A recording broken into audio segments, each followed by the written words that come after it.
से जुड़ी खबर का संभल में मंदिर और मस्जिद को लेकर विवाद जारी है। हिंसा और सियासत के बीच इस विवाद से जुड़े कई सबूत और दावे भी सामने आ रहे हैं।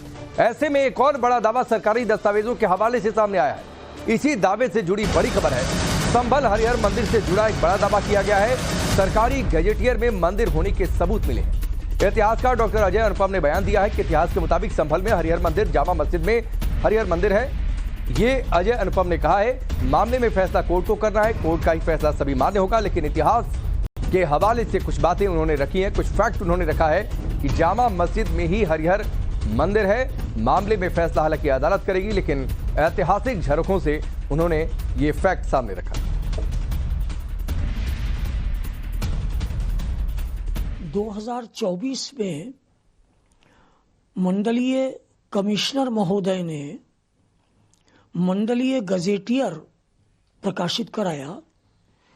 उसमें पुराने गजेटियर्स के आधार पर हरिहर मंदिर का विस्तृत विवरण दिया गया है। पुराने गजेटियर्स में मंदिर के भीतर की स्थिति क्या है, उसकी दीवारों पर क्या लिखा हुआ है, इसको भी कोट किया गया है।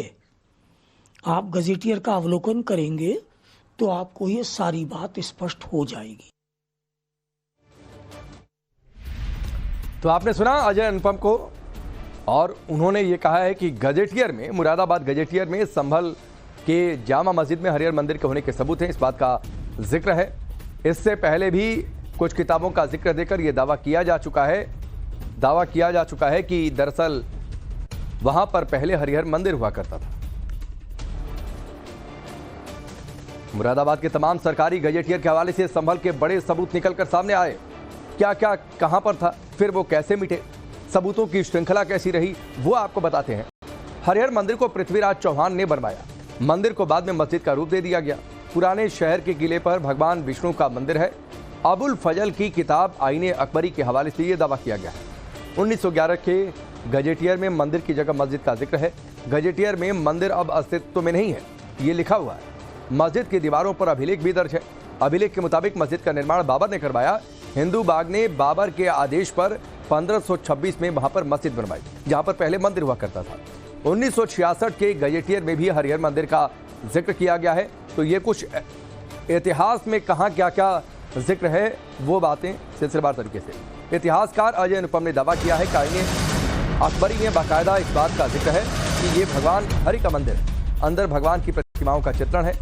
इसकी दीवारों पर दैवीय घटनाओं के चित्र हैं। अजय अनुपम ने यह दावा किया है मुरादाबाद गजेटियर के हवाले से। आईने अकबरी में भी इस बात का जिक्र किया गया है। अबुल फजल ने जिसे लिखा था, अंदर भगवान की प्रतिमाओं का चित्रण है। अजय अनुपम का ये बड़ा दावा मुरादाबाद गजेटियर के हवाले से। आईने अकबरी में साफ लिखा है।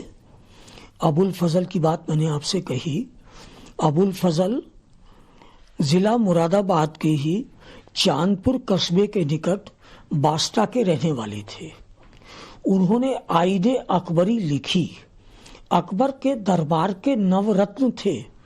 तो अबुल फजल जैसा विद्वान असत्य नहीं लिखेगा। क्या लिखा है? उन्होंने आईने अकबरी में लिखा है कि ये हरि मंदिर है। इसके भीतर भगवान की प्रतिमाओं का चित्रण है। इसकी दीवारों पर देव प्रतिमाओं के और संबंधित घटनाओं के चित्र उकेरे हुए हैं। इससे अधिक विश्वास की बात दूसरा कोई भी इतिहासकार क्या लिख सकता है।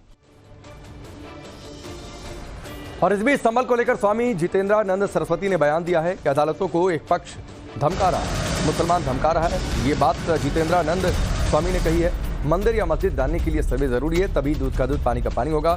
वर्शिप एक्ट की धारा सर्वे से नहीं रोक सकती है। हमने शांति से 3 मंदिर मांगे थे जो दूसरे पक्ष ने नहीं दिए। कोर्ट से हमें मंदिर मिला तो 3000 पर दावे करेंगे। ये बात उन्होंने कही है कि पहले ही अयोध्या के समय इस बात का जिक्र हुआ था कि अयोध्या काशी मथुरा दूसरा पक्ष दे दे, उसके बाद से कोई दावा नहीं किया जाएगा। ये जितेंद्रानंद स्वामी ने कहा, सुनिए। ऐसे जैसे महाभारत के युद्ध में पांडवों ने 5 गांव मांगे थे, उसी प्रकार हमने 3 मंदिर मांगे। लेकिन हमें 3 क्या एक भी शांति से प्राप्त नहीं हुए, भारत की संवैधानिक व्यवस्था में सुप्रीम कोर्ट के द्वारा प्राप्त हुए। जब हमें न्यायालय के द्वारा भारतीय संविधान के दायरे में प्राप्त करना है तो 3 की जगह हम 3000 पे दावे करेंगे। वह धारा सिर्फ इतना ही कहती है कि 1947 में मंदिर और मस्जिद की क्या स्थिति थी, तो जो स्थिति थी वही रहेगी, वो बदली नहीं जाएगी। तो ये कैसे पता चलेगा कि 47 में क्या स्थिति थी? तो ये तो सर्वे करना पड़ेगा ना, जांच करनी पड़ेगी ना कि 47 में क्या स्थिति थी। तो यही तो जांच करने के लिए लोअर कोर्टों ने आदेश दिए हैं। तो इस पर इनको इतना रोना धोना क्यों है? ये इनका रोना धोना ही बता रहा है। और संभल में जिस प्रकार पुलिस पार्टी पे और न्यायालय की टीम पे हमला किया गया, ये हिंदू समाज पर हमला नहीं है, ये भारत की न्यायपालिका पर हमला है। और मुसलमान सीधे भारत की न्यायपालिका को धमका रहा है। इससे न्यायपालिका कैसे निपटेगी, इस पर उन्हें विचार करना चाहिए।